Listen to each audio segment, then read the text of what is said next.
Chinita! Tanya! Chinita!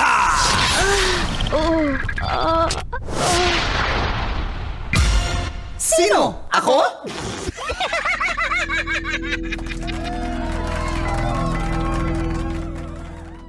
Magandang araw! Ngayong buntag!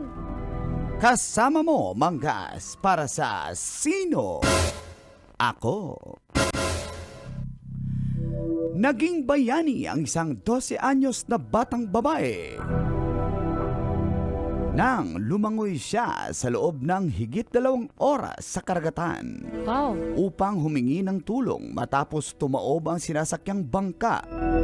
Siya ay walang iba kundi si Cherry Ann Mateo.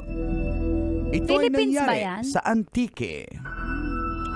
Dahil sa kanyang kabayanihan, nasaklolohan ng mga otoridad ang kanyang mga kasamahang 3 pa na may edad 60, 58 at ang isa ay hindi tukoy.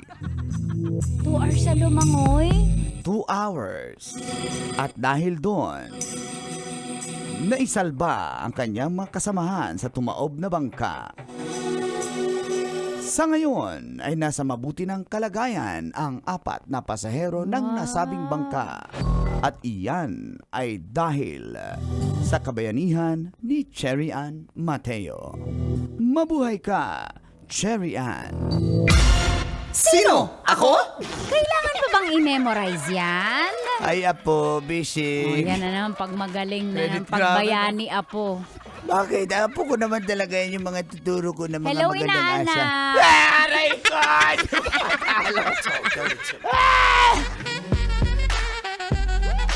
Bayani yung bata, no? Palakpakan Grabe, natin. 2 hours.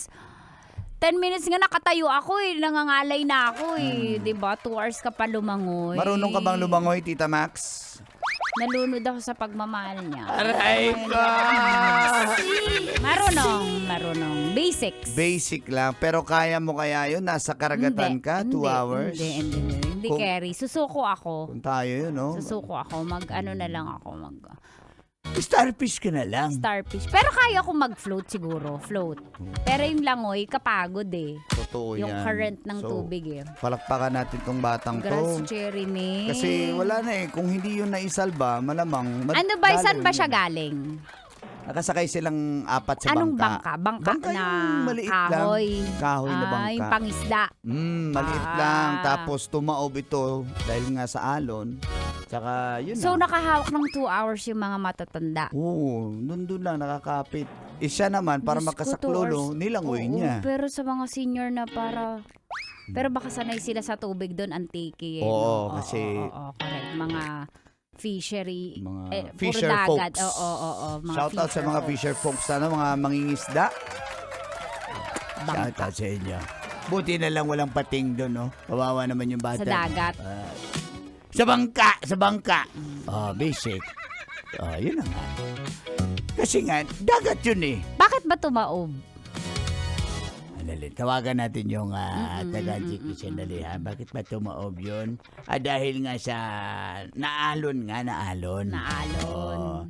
Yung mga bangkang maliliit, yung konti na ilang inches na lang papasok na yung tubig. Ganun yun eh. Ganon. So hindi na kinaya. Hindi mo na kayang tanggalan ng tubig yan para lumuta. At saka Oo. tumaob Mag-flip nga na. siya. Kaya shout out sa iyo. Yan yung mga Cherry siguro pag malakas yung current tsaka yung hangin, 'di ba? Mm-mm. Parang lilipad. Yun yung feeling ko pag may e-bike sa kalsada eh. Onting hangin lang, 'di ba? Parang tataob na gumagano. Okay, maniwala na sana ako sa tataob yung e-bike. Gumaganon. Yung Yung e-bike? bangka. Iko nga eh. Ang bilis Ng e-bike. ng bangka. Kasi sinasagwan Yung bangka. yung e-bike. Ang ganda ng kortina Nung e-bike? ng bangka. Meron pala Oo, yun. nakalagay wow. Inbound. Sa e-bike. Yung bangka. Electric pala. Yung e-bike. Yung bangka. Wow, china-charge. Yung e-bike? Yung bangka. Ayan na, pumalaot na. Yung bangka. Yung e-bike. Nagpara FID eh. Guys, bawal mag-arified yung dalawa, guys. Nagpa-arified yung babaero? Yung babaero? Gusto mo talaga, pinipilit yung bangka. Ay, bangka, arified. May coding yan. Coding yung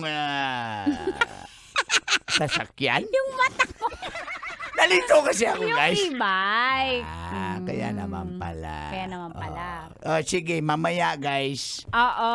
Baka may manalo ng 1.5. O mag-abang ka dyan. Abang ka sa Oo. ating Love Knows. No boundaries! Dito lang sa 90.7 Love Radio. Kailangan mo bang i-memorize yan?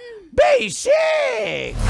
Metro's #1 Love Radio. Basic!